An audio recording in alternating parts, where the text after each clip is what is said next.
people. Before I start my interview here, I just want to say thank you to the people that have been so supportive with my dog.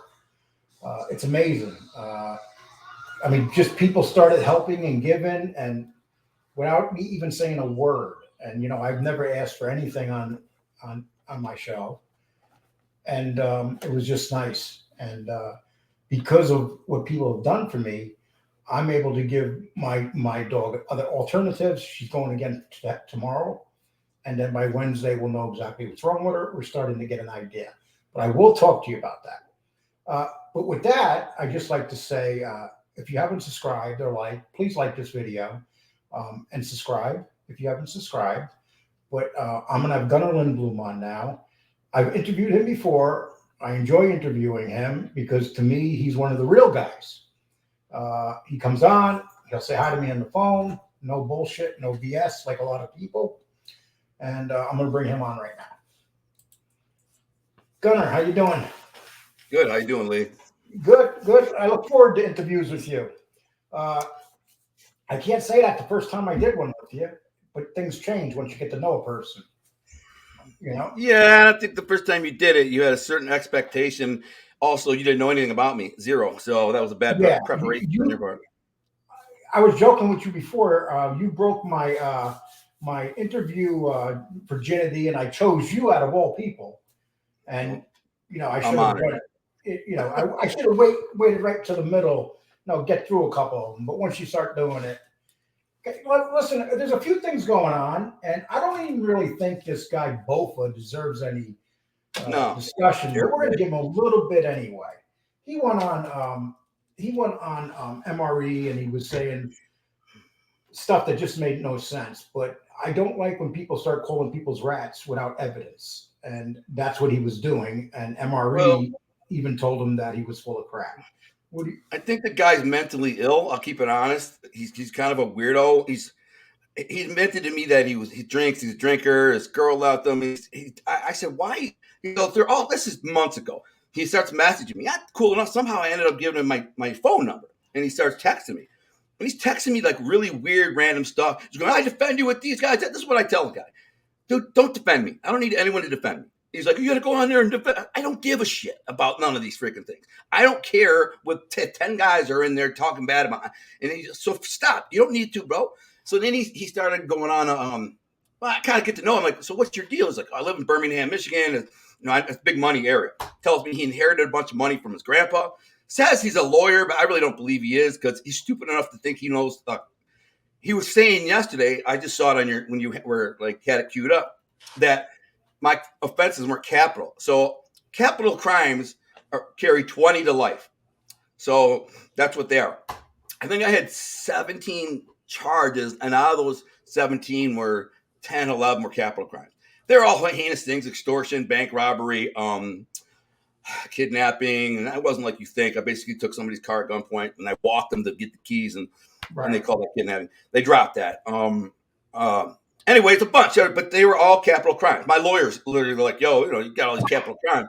And then I couldn't beat them all. So I copped out to 5 of them: the extortion, the bank robbery, 2 armed robberies, a couple of 2 for the guns, whatever. And they dropped the rest because I couldn't beat them. I was never going to beat them. So anyways, then I get sentenced to 13 to 50 years. This guy is such an idiot, man. I mean, it's my Otis. They just took my Otis down recently because when you're off parole for several years, if you don't violate, they take it down and recycle the number. So what they do is give a new inmate my old number. And that's how they make it look like there are not as many people in the system. So they kind of recycle old numbers. So up until a couple months ago, you just click Otis, my name, boom, pops up. I have screenshots of that crap because I did posts. But anyone could look that up. He's supposed to know something. I mean, he the fact that he's saying that, basically, to be honest with you, I think the dude's mentally, not retarded, but he's mentally ill. And he's obsessed with mafia stuff. And when he was bugging me, this is all, you can all verify this because he sent screenshots. This is the story. Sent screenshots to, I don't know, it was Johnny Mac. I can't remember who it was. And he said, Gunner threatened me because I was going to expose him. I said, where are the screenshots? Show them to me. So he sends them all to me. I go, did you read these screenshots? He's like, no, I ain't had time. There's 20 of them. I said, you better read them. Nothing in there. But he comes back. Johnny Mac comes back and says, dude, this sounds like just a jealous freaking weirdo, man. You didn't say anything. You were nice. I was trying to be nice to the guy. And the reason I was trying to be nice to him, because he said he had a bunch of money. And I said, hey, listen, I'm looking for investors in my apparel company, for the apparel. And I am.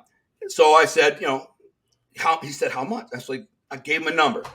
He's like, well, I have to see, the paperwork and this and that and that. I'm like, I'm not showing you random stranger, from YouTube, all my tax records and all that stuff. We can meet. You put 20 G's in the escrow. And I said, then we'll meet and we'll exchange this stuff. And he kind of like spinning around it, everything around it. So I finally was like, hey, man, listen, I got to go. I'm writing a book right now. I'm very, very busy. I'm so busy. I'm working all day, sun up to sundown, and way later. I don't have time to go back. This is what I told him, though. I said, dude, you look like a freaking schmuck arguing with some mob nerd groupies on some channel.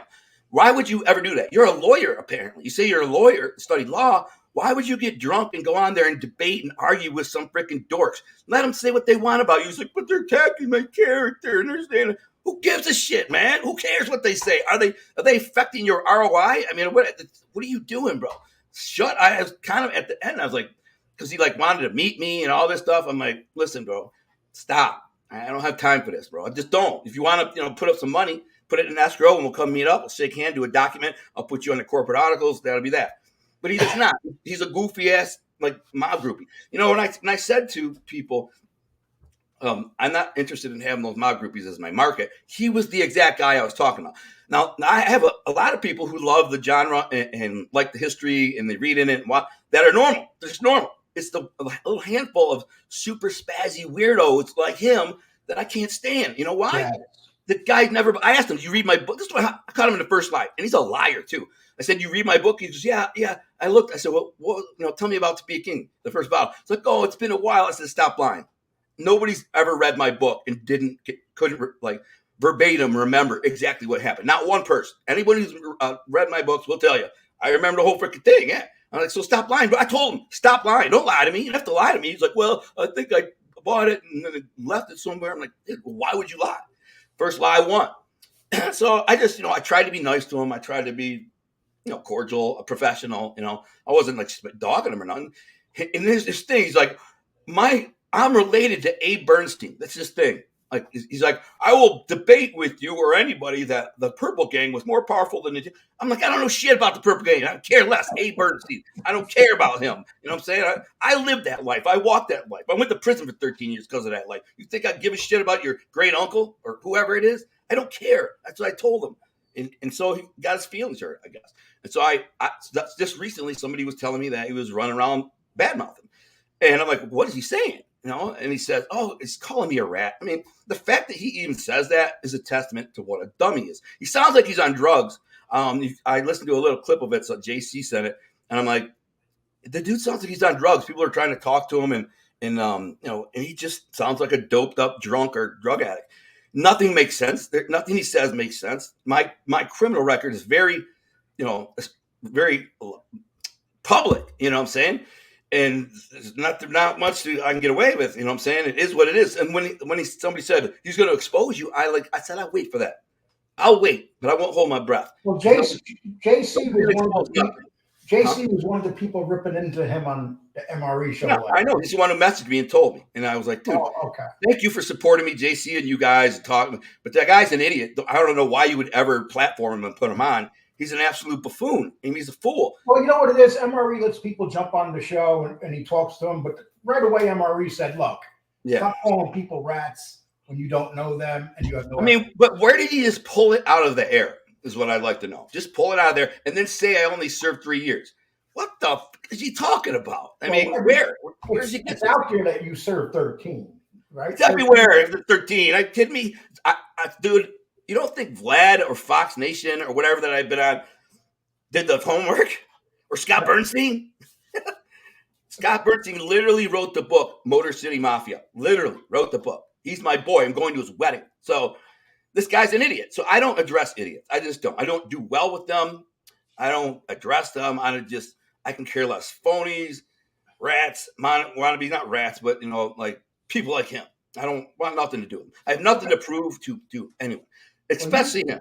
Well, you told me to ask you another question I'm going to ask. We were just talking about this before, and I'm going to bring it out here. your eyes. You'll hear Oh some yeah, people say, you'll my hear eyes. some people say Gunner looks stoned, his eyes go up and down and stuff. I was in prison, and I'm going to put these glasses on because they'll help me. That's much better. So when I was in prison, I had about 5 years left. No, I had 3 years left. Woke up and couldn't see. I was blurred out. So I can't just go over to medical in prison. Got to put a kite in and request medical. I do that. They call me out like 3 weeks later and say, well, the eye doctor only comes in once a month, and you missed him. So you got to wait another 3 weeks. So in 3 weeks, I see the eye doctor. He comes in, looks in there. He's like, you got blood in your eye. It's like the back of the macula. So he sent the emergency off campus to the DMC, Detroit Medical Center. This is a crazy story. I'm glad you brought this up. So this old doctor comes in there, right? And he's looking at me and he says, your name sounds familiar. And I'm like, I don't know. This is my family. I'm a Toko. And he goes, then he realized, he goes, no way. I was your grandpa's eye doctor and my uncle's. He's like, and now Angelo. I said, yeah, Angelo's an eye doctor. Yeah, exactly. So that's pretty cool. He shoots my eye, he lasers it, and he says, you're going to need a series of these injections, which sucked. I got videos on YouTube where I'm getting a shot in the eye. You can go look at a shot in the eye, where I'm eye open, and I'm just like, oh, it sucked. So I had to get a series of about 25 of these shots, but they make me light sensitive. So now, whenever I have light like blasting me like this, because in order to use the green screen, I have to have the lights on it. And so it affects my eyes. So if I look stoned, that's because I am. I'm not saying I don't smoke pot, because I do once in a while, but Right. not really. I'm not. Yeah, and that's one thing I like about you, Gunner. You don't give a shit what I ask you. You know, a lot of people don't want to be asked certain things. You can ask me anything. I am literally an open book. I don't care what anybody thinks, bro. That's the thing. When you get to the point in life, I'm going to tell you when you reach nirvana. When you get to the point in life where you honestly don't give a fuck what anybody thinks. What matters is what your family thinks and your real friends think and what God thinks. That is it. That doesn't matter what like some dweebs on here think. It's not affecting me. It's not costing me money. That I don't care. I wish everybody the best, but leave my name out of your mouth, because you don't know dick. I would say 90% of these guys who trash talk me, and it's not a lot. I'm actually very grateful. I don't have a lot of haters. Very few. Once in a while, I get a dude like him, some douchebag. But I don't care about it. You know what I'm saying? I got to the point where, if they say something, listen, whatever. It's below me to lower myself. It'd be like I try to put myself in a bracket like Bernstein or Louis Lombardi or some of my other friends, and those are guys tell me, don't ever engage them freaking guys.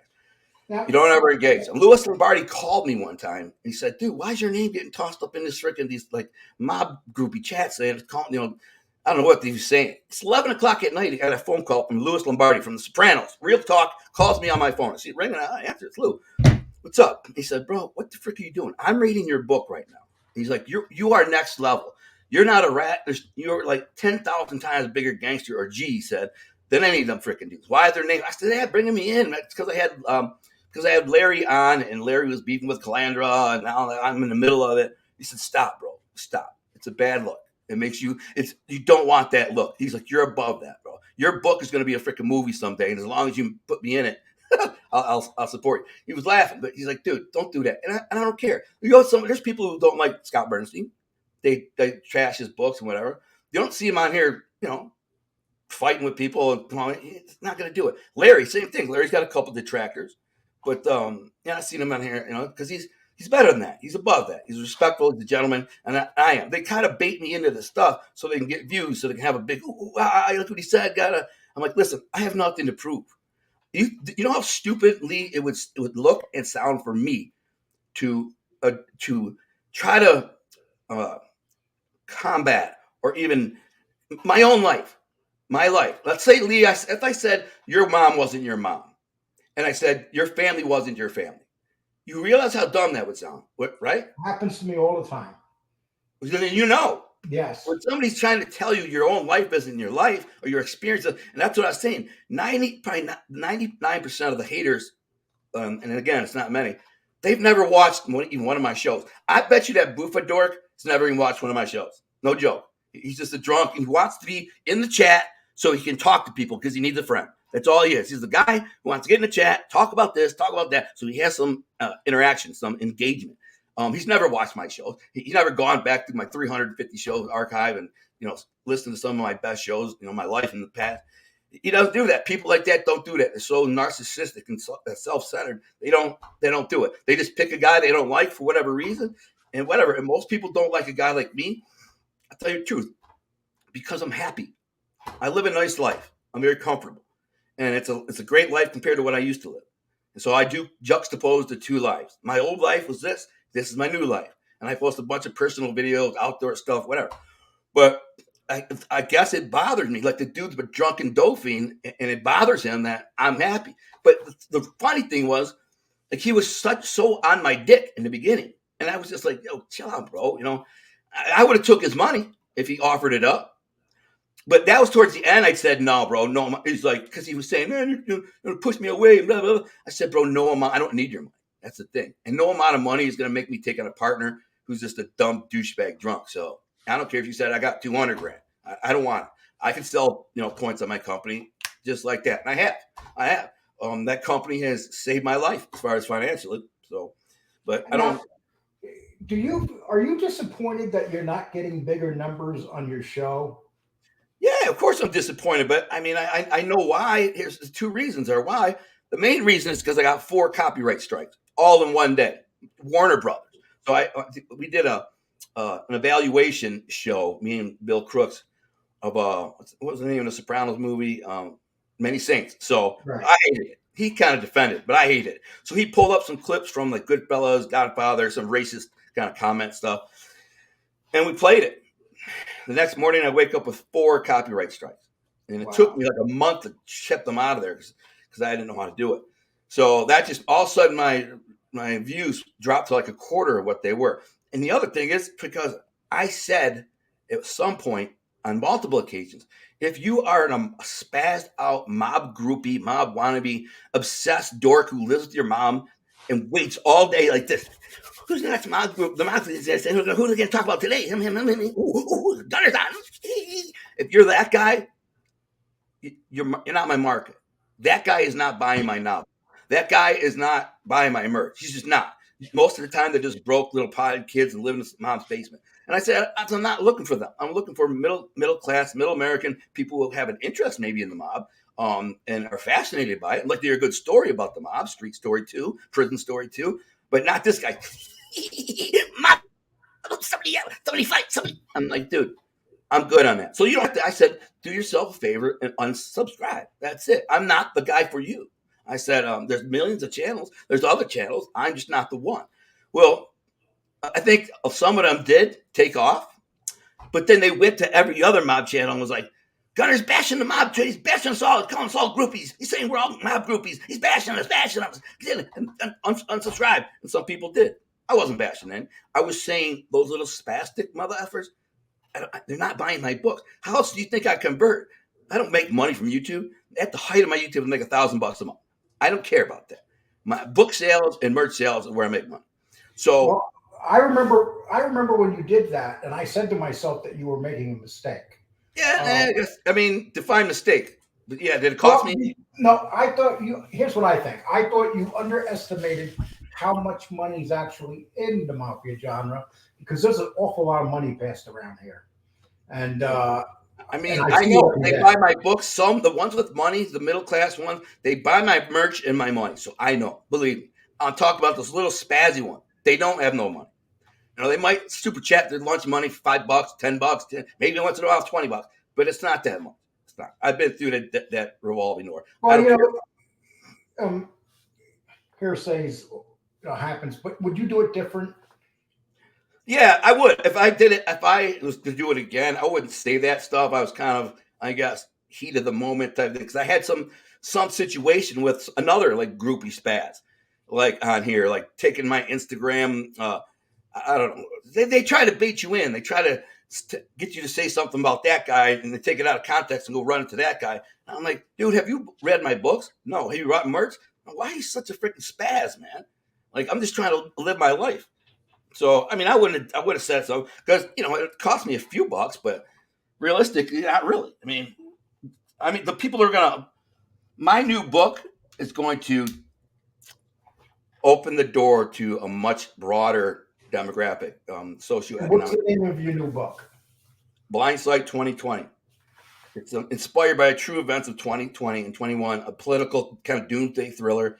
The market is so big. My wife follows these prepper channels and these like those channels like that, and they have millions, bro, millions. They do a live chat and they get $20,000 like donated. One chat, 20 G's, boom, 100, 500, boom, 50, boom. And anyways, I'm not after that. I'm after selling them books because they like this type of thing. So my book is a kind of an end times, not like biblically end times, but essentially China is able to checkmate the United States by, I don't want to ruin the story, but an economic attack, and then on top of it, an EMP and a grid down scenario. They hit us all at once, boom, boom, boom, boom. So grid down, EMP, and they first say it was an economic attack. That last 2 weeks, and it just they stopped trade with us. They essentially stopped trade with America, which caused about 80% of our commerce to cease to exist. And then it's chaos. Everything starts hyperinflate. Everybody's running again. And anyways, then they hit us with the EMP. So my main character is in prison. He's a dude who's in prison for something he didn't do. Spent 10 years in prison for a manslaughter that he didn't even do. He just took his friend to pay a drug debt, and his friend ended up killing the guy. But he was in the car with him. So he got 10 years. So he's 3 months away from the door in prison. And the shit hits the fan. So actually, a corrections officer is who lets him out, helps him break out. This guy's got to go 300 miles through like an apocalypse, and to get to his wife and daughter. But he runs into some interesting characters. One's a Fox News anchor. One is like a famous pop singer, like Beyonce. Imagine Beyonce. She's half black, half white, and she's kind of battling with her own identity because they're telling her you can only date a black guy because dating a white guy is bad for your image. And she's like, my mother's white. She raised me. I don't even know my dad.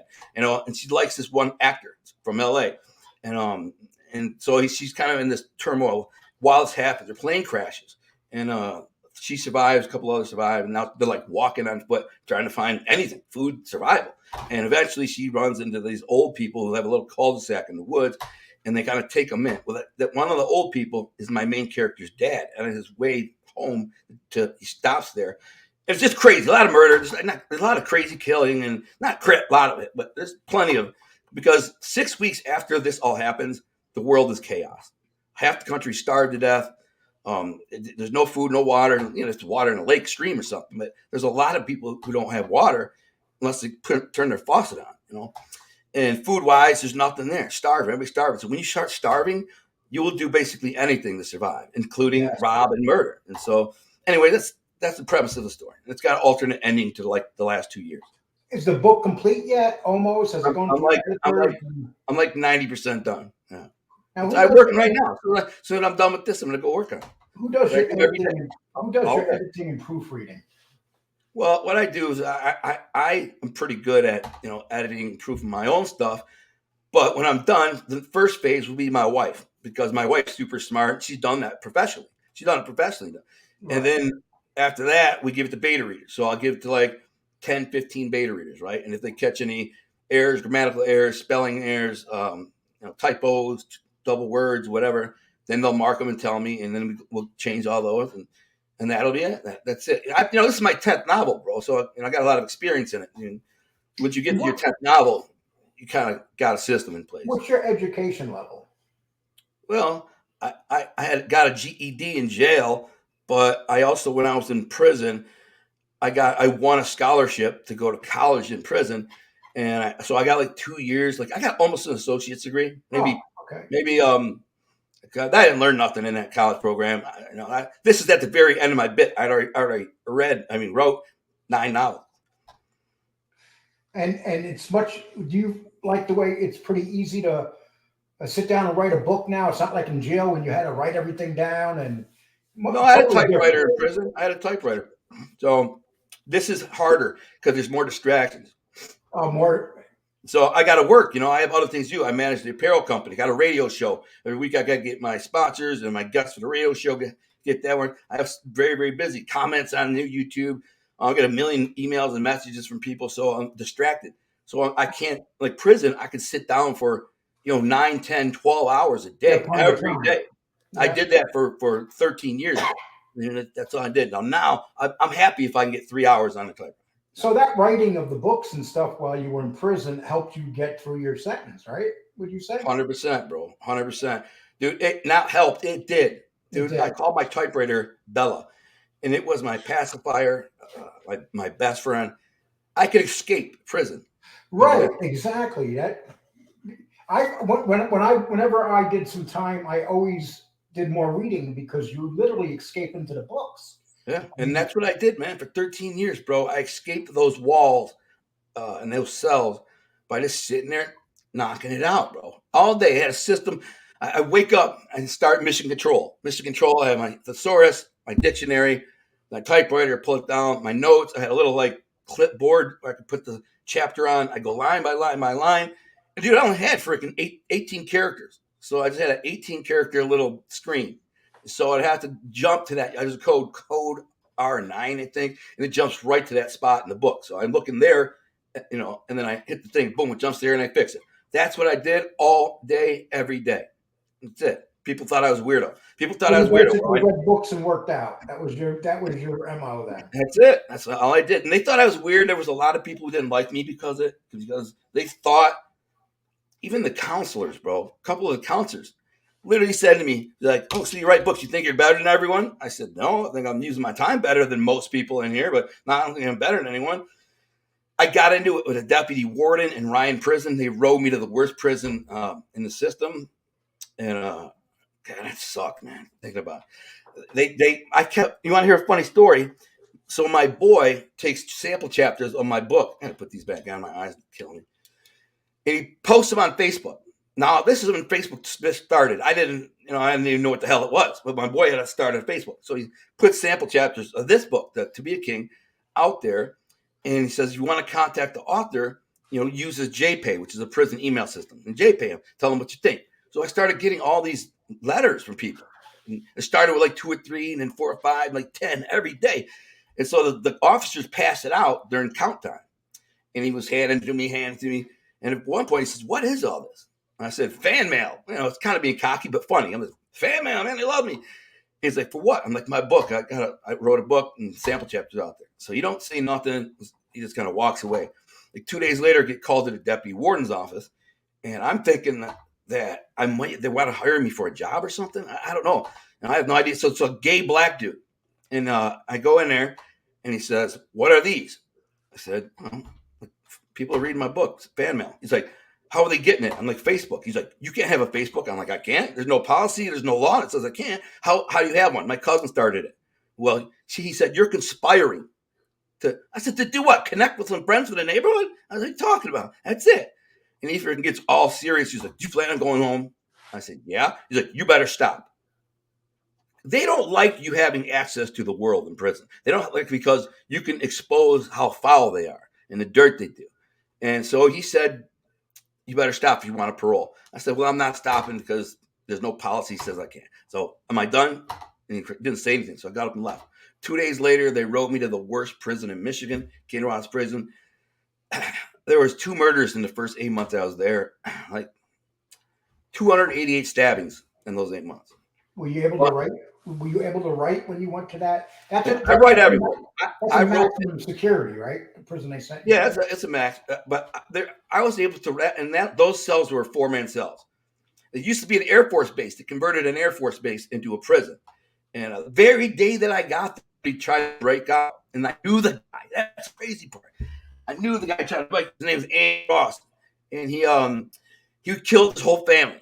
So he was in the hole with me. When I was in county jail fighting my case, it was in the hole. His name Andy Ross. Look him up. He killed his mother, father, brother, and the dog. And in the hole right next to me for like 9 months.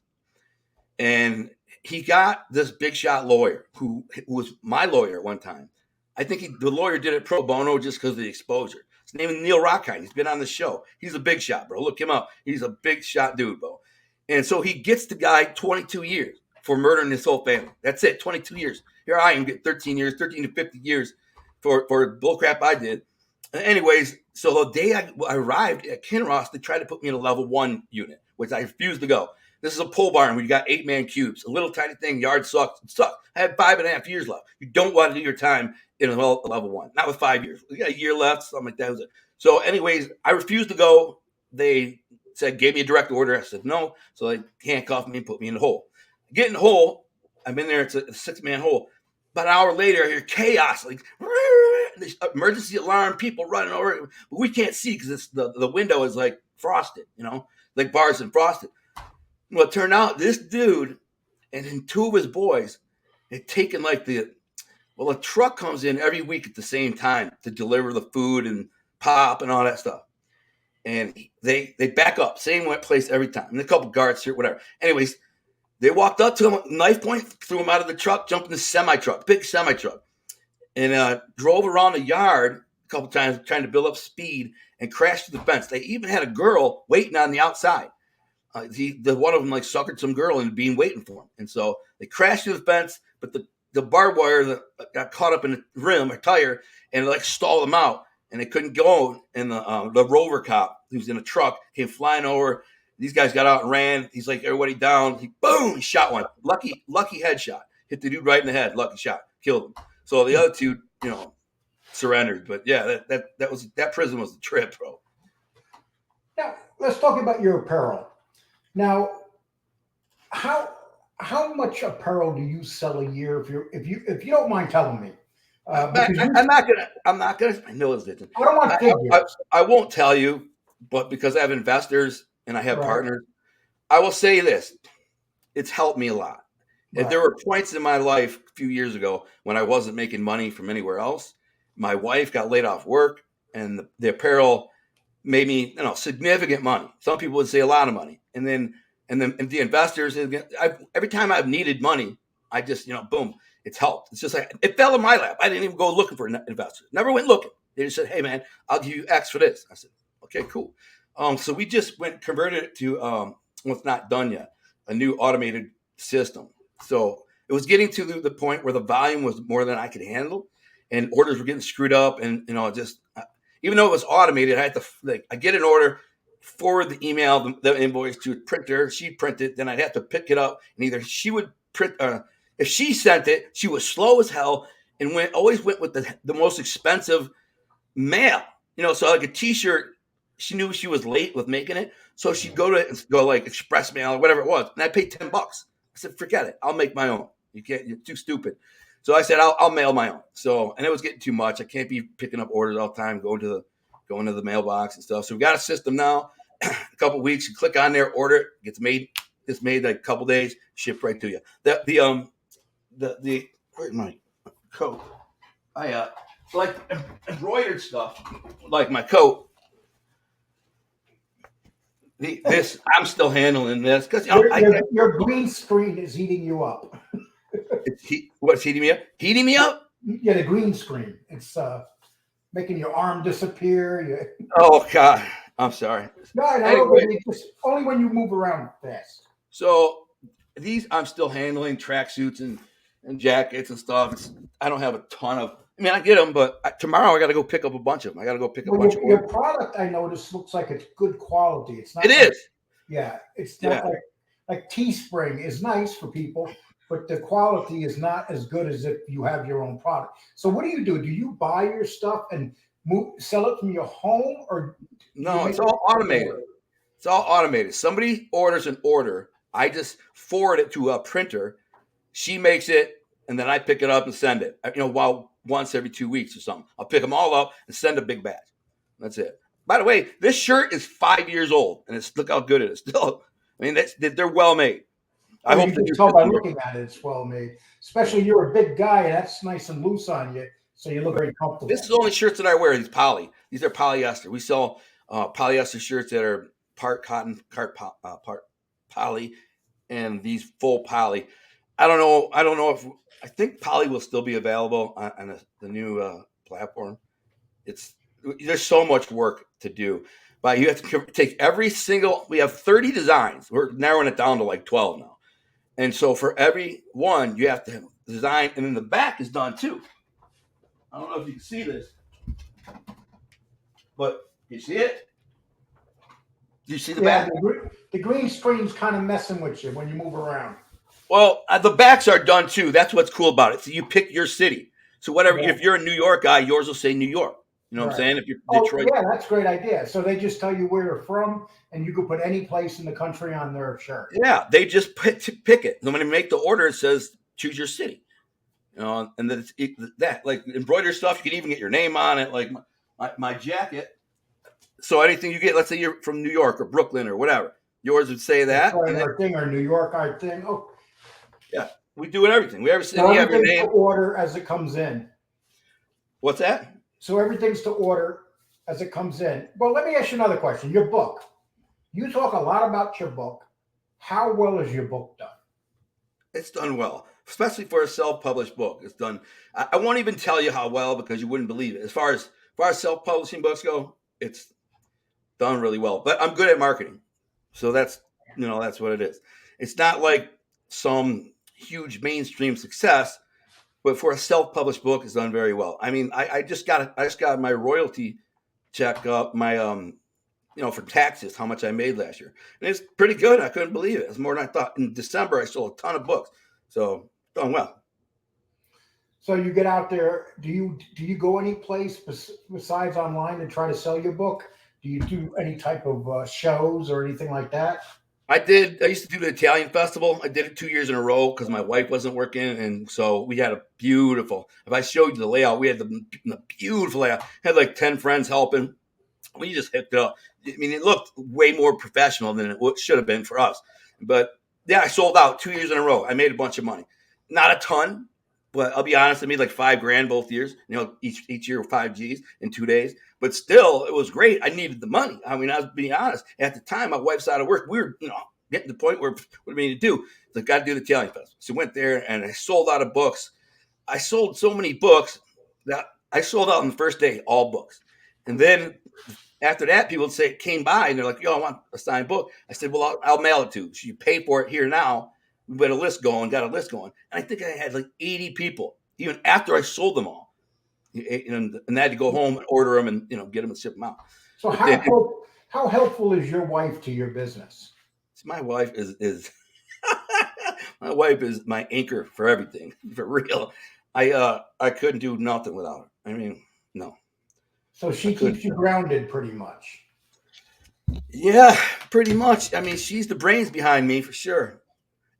Well, that's good to I, hear because yeah, I mean, that's really she's good to very hear. talented herself. She has a good job. She works very hard. She's very supportive of my career, and she's very good at a lot of tech stuff. So she's helped me immensely. And so now we were talking before. I don't know how, and remember, sometimes I don't know how much you could talk about. So just cut me off if you can't talk. Now you got something lined up, uh, going to California and doing something. I mean, are you allowed to talk about Yeah, I that? can talk Or? about that. No, I've talked about it on my. See if I can get some of this light out of my eyes. Maybe it'll help. That's a little better. No, I'm going to LA in a couple weeks to film on Larry's show, an episode of The Life, his show, which should be streaming right now, as far as I know. He said it started yesterday. I was trying to get on Plex and do it and got distracted and something else. But he has a new show called The Life, and he interviews ex-gangsters, street guys, crime guys, cops, ex-cops, a little bit of everything. He's a very charming man, so it doesn't really matter who he's on. He's going to have fun with them. That's our goal, is take our other show, the game plan, and get it over there, and then have some other shows. When I'm going to meet the big shot when I'm there. So when I go in a couple of weeks, I'm going to sit down with this big shot, who owns everything. And I don't think he's a billionaire, but he's pretty close. He's the one who started Comedy Central. He made hundreds of millions of dollars Comedy Central, but now he's got this new network he's launched. And basically, I'm going to say to him, if I give me 20 minutes to let me think tank pitch you, that's what I'm saying. I'm going to tell you about my books. I'm going to tell you about the Off the Cuffs, my outdoor adventure show, which we already got a sizzle reel for. I'll send it to you. And then Larry's show. Then me and Larry have another show. It's like a talk show where we travel around the country going to high-end restaurants and sitting down and interviewing guests, all over. So we got to travel. But we're going to have a couple other people. And so his show is going to be on Plex if you want to watch Larry Mazza's No, it's show. on Mob TV. Plex is like when you go to Netflix or Right. whatever, and you pick it's Hulu or whatever. Plex is like the main streaming platform, and then you go down or search Mob TV and go to it. Now he's going to have White Boy Rick on. I don't know about Rick. I thought he was going to, but come to think of it, I don't think he is. I think Rick turned it down, but he's got a lot of people on that. He's got that. He's going to be that Jewish guy, the really famous gangster who was on Value Entertainment a couple months ago. I don't remember his name. He's going to be there while I'm there. Scott Bernstein's going to be there while I'm there. He's got a big lineup already. He's already interviewed a lot of people. From what it sounds like to me, White Boy Rick is kind of difficult when it comes to getting him to interview, because I hear a lot of people say he's turned me down. So yeah, I talk to him, bro. I talk to him all the time. He's very friendly with me. I sent him some merch, and he's cool. He says he kind of explained he's got something going right now. He may have an exclusive deal with somebody where he can't do other shows or whatever the case. He just keeps telling me soon, man, soon. I'm like, yeah, whatever, man, whenever you're ready. I told him next time I go to Detroit, we'll meet up. While when I'm in LA, I'm going to meet with Michael Franzese. Hopefully, he said he wanted to meet me and Larry and Bernstein. So, and he's right there. So that'll be fun. Now with White Boy Rick, how much time did he wind up doing altogether? 33 years, but if you ask Buffa, it was only 6. 6 years. Okay. That poor guy wishes he did 6 years. I mean, that was excessive, incredibly excessive. They screwed him over, bro. Dude, listen to this. I went on Fox News local here in Detroit and this is a crazy story. I can find the link and send it to you. Me and Scott Bernstein went on Fox News with Charlie Langdon and got in a big old heated debate with this judge named Vonda Evans, who ironically now is a host at the radio station where I'm a host. She's nice. She's a sweetheart. But, dude, she was going hard. And I was kind of defending her. And she was, dude, that's a hilarious story, bro. I didn't even know who she was. We are in the green room. True story. In the green room, I see this black chick sitting there. She's talking to this other chick who was like a prosecutor. And me and Scott Bernstein are talking about dirty judges. And she said, and I don't know she's a judge. And she's like, oh, there ain't no such thing as dirty judges. I said, trust me, there is. She's like, there's no way. And I looked at Scott and I go, Coretti. That's what I said. We both said it at the same time. Scott looks at me and we both went Coretti. She's like, what? I said, trust me, you're talking to the wrong guy about corrupt judges. I trust me on that. She's like, who are you? I said, you're going to find out when I got on the show. So we went out on the show and she went so ham on us. It was crazy. Now, I don't know she's a judge until the Charlie Langdon introducers said, Judge Vonda Evans has been a judge on the bench in Detroit here for 25 years, blah, blah. What do you think about what's going on with White Boy Rick? And she just demolished Rick and said he deserved to stay in prison. And made it a race thing too. You know what I'm saying? And so, anyways, we were pragmatic and argued her, and I debated her really well. And afterwards, she went ham on us, right? Poor Scott. Scott's so even keeled. But at one point, even Scott started yelling. We were all yelling. I wasn't yelling. They were all yelling over each other. This is on a live TV, Fox, local Fox. And I'm just like, what? I was the most professional of the bunch. Well, Scott was too. But anyways, after the show, she walks over and sits on my lap and puts her arm around me and kisses my cheek. She's like, how you doing, baby? And she's kissing my cheek. And I was like, and then Charlie Langdon did a Facebook Live. So it's on his Facebook Live, and he's showing this. I got this black judge on my lap, and I'm talking. I never thought I ever had a judge on my lap. It's crazy. And she was cool. I got some pictures with her and whatever. But we were friends. We became friends on Facebook, and we're cool. But you know what happened? She got. Well, I think she retired early because of a bunch of corruption allegations, and now she's got a law firm, and now she's on my radio station. But she had to step down from her prosecution. Funny story. Corruption allegations in the city. Yeah, Detroit. Yeah, they're all corrupt in Detroit, man. If I told you the stories about Detroit with the mayors, the judges, all these people, like the head of the school system, this black woman, head of the school, was complaining about there wasn't enough money for her to educate. You know what I'm saying? And she bagged up on some more federal grant funding, whatever, like $1.2 million. She stole it, the whole $1.2 million, and then got busted for it. She stole it. You're complaining about the kids not getting education. As soon as you're the person that's supposed to be championing these kids and trying to help them, and you steal $1.2 million. Unbelievable. Now, wasn't it like a Mayor Kirkpatrick that kind of railroaded White Boy Rick into prison? No, you're thinking of Coleman Young. Gilpatrick. Coleman Young. Okay. Patrick Patrick went to prison for 33 years, and Donald Trump gave him a pardon, which Yes. I think is ridiculous. I can't believe they would pardon this dude. He's another one who was busted stealing all this money from the city. You're the mayor, bro, and you're stealing all this money. He was having parties with strippers and popping bottles. Some girl like threatened to tell his girl or wife about that, like a party, and that chick ended up dead. Oh. And so Coleman Young was. So Johnny Curry, who's been on my show, was a drug kingpin from Detroit. He was dating Coleman Young's niece, and he became close with Coleman Young, very close. And it got to the point where Coleman Young ordered the chief of police to put protection on his niece at all times. So Johnny Curry was going around with cops following him.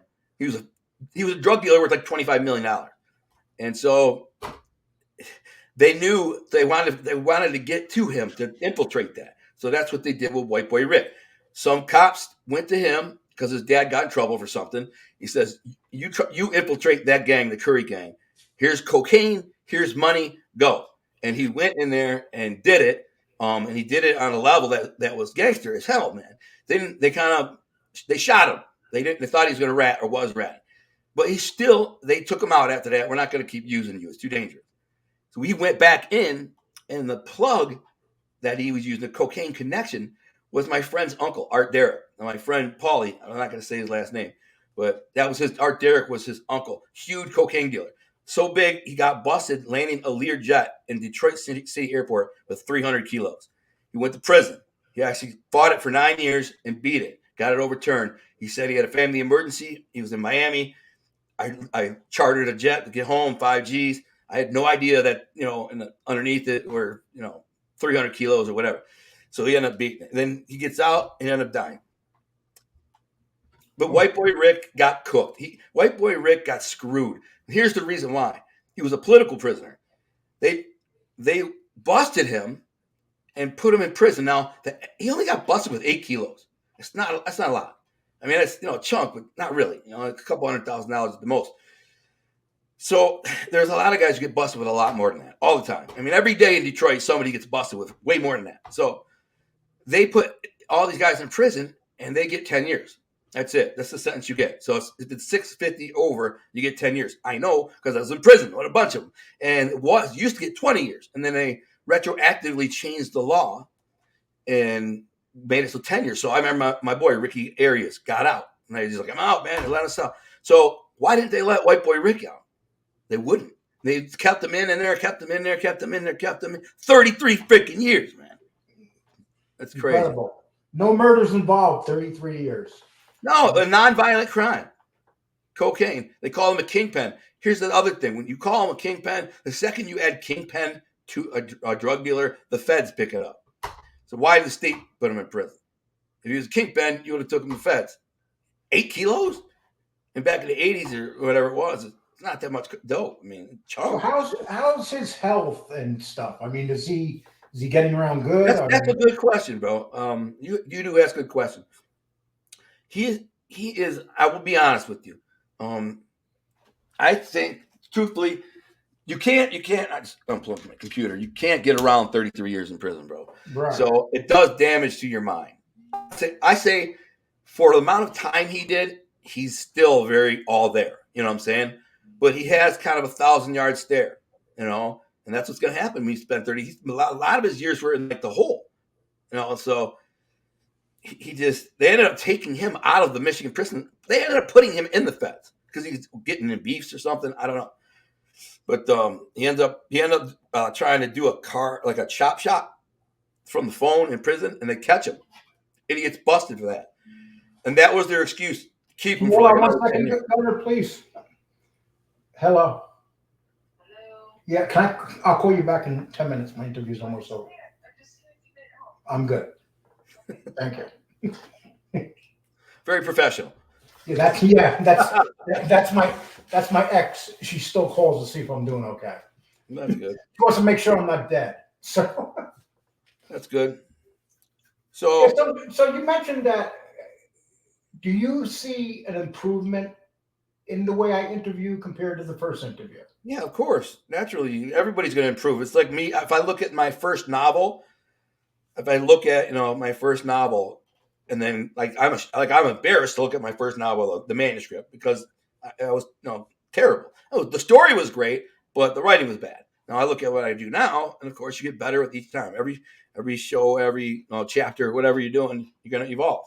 As long as you are evolving at all times, no real writer is going to say I have reached my height of my writing career. No real writer will. Tomorrow, I'm interviewing Sandra Petty, who is a Pulitzer Prize winning best-selling author and a writer for Newsday. And she wrote a new Sonny Franzese book. So she's going to come on and talk about that book. She was just on my radio show. I'm going to give away one. I have one left. I had three. I already gave two away. Like when people come to my channel, bro, just for the record, when people come to my they donate, shoot that, give them books. Dude, I have over there. I have like 20, 30 books signed by the authors. Good ones, too. Like bestsellers. And so when somebody super chats, I'm like, give me your address. I'll send you a book. Sometimes I'll send 2, 3, 4. And somebody did the other day, and I gave them the Sonny Franzese one. This is a Pulitzer Prize winning bestseller. This book's like $30 book. And she's super cool, too. Writes for Newsday. Have you spoke to Michael Franzese? Do you ever speak to him? Yeah, speak to him all the time. Not on the phone, email. Yeah, all the time. So he's pretty accessible to a guy like you? To me, I don't know. Yeah. If I email him, he'll send me an email back within an hour or two. So he's really cool about it. Yeah, he's super cool about it. He's I don't know, and I've kind of semi-pressured into doing my show, but he's got a brand too, and he's going to stick to bigger show. He said he's going to do it. He's telling me all the time, I'm going to do it. It's super busy. Going to do it super busy. And so, we're cool, man. We've talked about the whole trash talking mob tube stuff. He told me, he said, stay out of that, Gunner. The reason why they're talking about you, because they have nothing else to talk about. There's nothing, they have no story. They have nothing to say, nothing to tell. So I'm like, yeah, you're right. When he got into it with Sammy the Bull on Valuetainment, I emailed him. I won't say a scathing email, but I said, bro, come on, man. You're above this, yelling and fighting and even cursing with Sammy the Bull. He baited you into this. Just so above that, man. They baited you in that. So I get it for views. I get it for money. You're getting paid. But still, it's just, I felt like you didn't need to do that. You didn't have to lose your cool. But he's just man like anybody else. He can lose his cool. He got pissed off and what did you think of that show with Sammy? It's a joke. It's a joke. I think it's freaking absolute joke. The whole thing. I mean, Sammy was into it because he was using it to build his channel.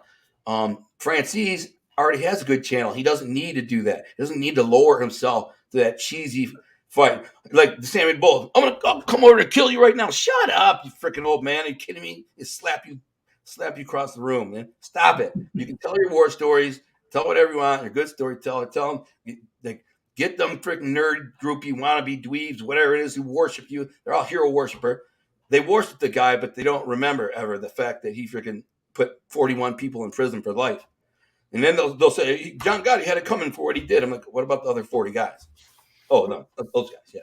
What about? Well, the people around Sammy, what they've done is they basically have taken a new generation that doesn't know who he is. And that's the generation that is making him popular. Yeah. And those nerdy groupie dudes, like they're just want to hear this. They worship. I know Sammy's people. I told you how I wrote his first couple of podcasts, right? Yep. So his guy that works for him, Rich Miller, he's a great guy, super smart guy, super cool. He's a brainiac, and they know what they're doing. It's all marketing, but the whole thing they did with Valuetainment, I think they thought they're going to make a huge score off of it and try to the pay-per-view. I think it was all a joke. That's my opinion. And I told Michael Franzese that. I said, bro, that's a joke, man. You're better than this, as I said. You have 700,000 subscribers. You do great content, have great guests. You have a great personality. You're a gentleman. Then you go on there with this freaking douchebag, Sammy the Bull, who's going to start implying that you're a rat and you didn't come back and go, are you kidding me? You know what I'm saying? He tried to imply that Franzese was a rat. And then this is coming from that pot calling the kettle black. And what did you think about him? What did you think about them saying he was the last gangster? I mean, Dude, listen, are you talking about on the 2020 thing? Yeah, it was on ABC. Yeah, on the name of the show was The Yeah. Last American. Yeah, Larry Mazza was in it. Yeah. Yes, Dude, Larry Mazza was in it. Yes. Dude, he what? It's a joke. They followed Larry around to 4 different locations. They did not say it was about Sammy Bowl. They just said we're doing a show, kind of a throwback, 30 years since the big bust or whatever. And they followed him. They like want to know about his lifestyle, how he acted, so they were out in Vegas with them, maybe Cali, I can't remember. They came down twice to Florida with him, and he didn't know. And they were really into it, and they filmed all this footage, right? And then like a week before the show, like they sent him a trailer for it, the last mobster or whatever it was. Larry tried to do a cease and desist. Said, take me out of that. I don't want to be in that. He said, take me out of it. But it's too late. The lawyer couldn't do it. You already consented to it, whatever. So that's a joke. And then the other thing is that Larry's got going right now. My cat. What are you doing? Cat's scratching herself, her paws on a log. I was supposed to do a show with Eric Shawn on Fox. We still may. A talk show. But Fox decided to do another show, a Godfather anniversary show, which should be on. I don't know. It's on. It might have been. I think it's Tuesday. I can't remember. But so Eric Shawn and me had talked about this. You know who Eric Shawn is? No. So he's an anchor for Fox News. Big shot. Oh, yeah. I know who Eric Shawn is. Yes. So he's my boy. So we talk about this project, this like a talk show called Wise Guys, where it'd be me, Larry, possibly Sammy, Franzese, like 4 wise guys. And we talk politics, we talk hot topics, we talk, whatever. He pitched it to the Fox, and head of Fox loved it. But that head of Fox ended up getting fired or let go, and the new head of Fox was a chick. And she said, I'm thinking about it, whatever. So now months go by, and I get an email or a call. I got a call from Eric. He says they're going through with the mob thing. They want to do an anniversary thing for The Godfather. So a producer named Angela is going to be calling you. Just wait.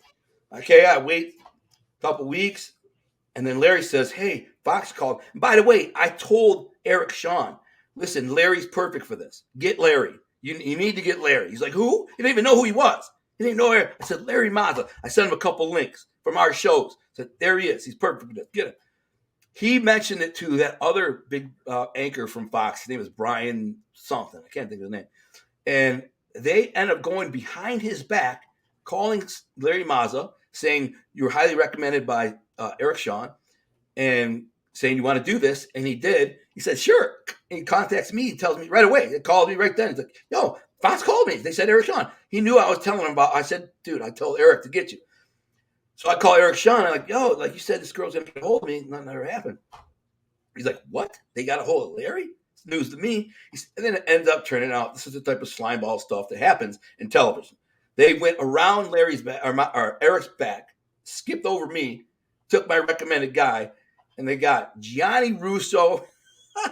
I told Eric Shawn, I'm like, dude, why would you get Gianni Russo? That dude's a freaking buffoon. And they got Gianni Russo, the author of Leave the Gun, Take the Cannoli, which is a book about the making of The Godfather. They had, I think, Jerry Capici and Larry. They got. But Eric said, don't worry, it's not over. The wise guy thing is still going to happen. We're working on it. Blah, blah. I said, all right, cool. He watches listens to my radio show. He watches a bunch of my shows. He likes me. I sent him a bunch of merch, too. He's the only guy, Fox News reporter in New York, rocking our thing. He's an interesting guy. He's funny. But in fact, when I told you I got my new book, there's a Fox News reporter in my new book. It was inspired by him. Just as, you know what I'm saying? Because he got a son named Oliver. So I kind of created this character based on him for my book, just as an homage, because I like the guy. He's a nice guy. We talk for hours.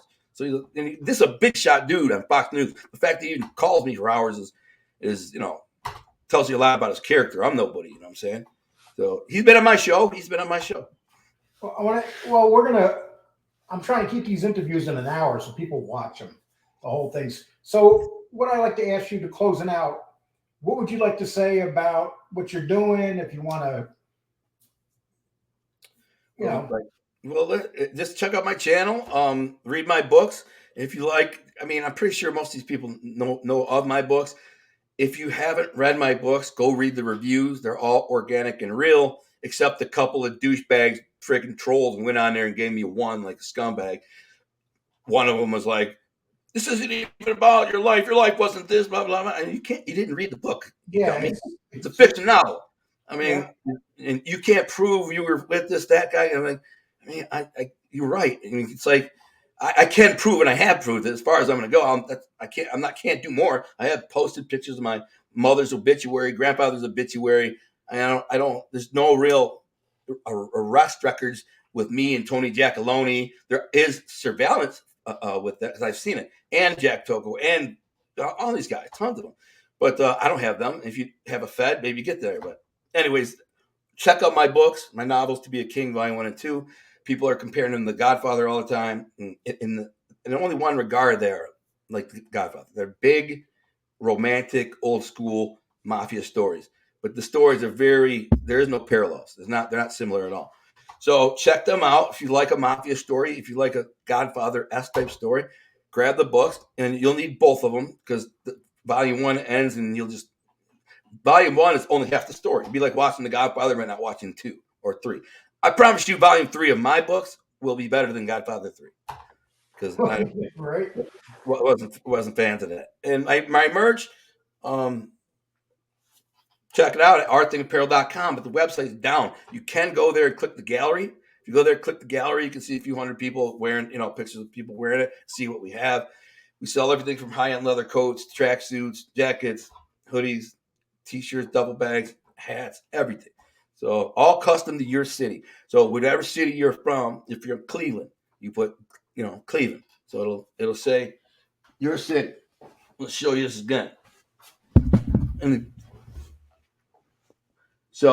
then on the other side, and the jackets and tracksuits, you get your name, and then the whole back is done. The whole back is embroidered.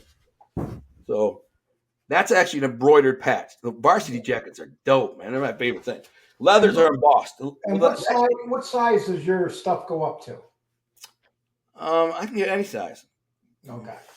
I've had people get 5X. And as far as jackets, I don't know, 3X. I think I have a 3X in stock. But they run small, so 3X is really 2X. What I wear. So Gunnar, I called you at the last minute. I'm so glad you came on. I really like this interview. I'd like to say thank you so much. You're welcome. I'll be dropping this tomorrow, man.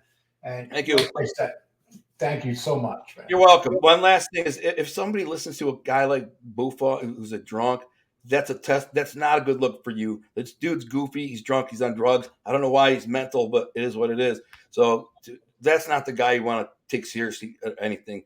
So God bless you. I hope you check out my channel, Gunner Detroit. And I got 350 some shows. I just been doing some prison ones from prison, wrapping up a little prison series. But I got a cool show dropping tomorrow. So check it out. Have a good night. Well, thank you, Gunnar. I'm really looking forward to dropping this, see the response I get. I thought it was a really good interview. You take care of yourself, and thank you. Yeah, man. Be safe. Be safe out there. I appreciate it. Bye-bye. Okay, people, that's a lot different than our first interview we did. That was crap. But, he's a very interesting guy. And when people start calling people rats, it's easy to say when you don't have the proof. And that's the problem with this genre or any genre. People go after people without proof. There's been a lot of things said about me, which is all false. A lot of things said about other people, not just me, on this genre, that is false. So before we start making claims, make sure you have everything to prove what you're going to say. That would be my only suggestion. But anyway, thank you. And if you haven't subscribed, please subscribe. I got some really good interviews coming up. And at the end of the month, you're going to get a big surprise. That's all I could say. And I'm really looking forward to that one. And when I say a big surprise, I mean a big surprise. I wish I could talk more about it. You're going to start seeing some advertising on it very soon. Matter of fact, we're doing all the shooting right now for the advertising. It's being professionally done. It's not going to be done on my platform. It's going to be done on a totally different platform, and I'm looking so forward to it. You wait for these moments and see how it goes. And, you need that thing that makes your show take off. I'm very happy with my show right now, but I'm not gonna say I'd like to see it get a lot bigger, where I can interview people that really deserve to be interviewed, that don't want to come on my show right now because I only have 3,500 people. They want to go on platforms that are 20 and beyond that. Starting at like a Jimmy Calandra size. So that's what we're shooting for. Everybody take care and God bless. Let's pray for the people of Ukraine and Russia, because the people in Russia, they don't want what's going on right now. They don't want their leader doing it, and it's happening. Well, anyway, take care. God bless. And I will be dropping this tomorrow. And just so you know, when I say tomorrow, Gunnar was nice enough to do this on a Monday night. I came home with the dog and I said, I got to get some material done. I called them up. I didn't think it was going to go this good. I really enjoyed it. Everybody take care.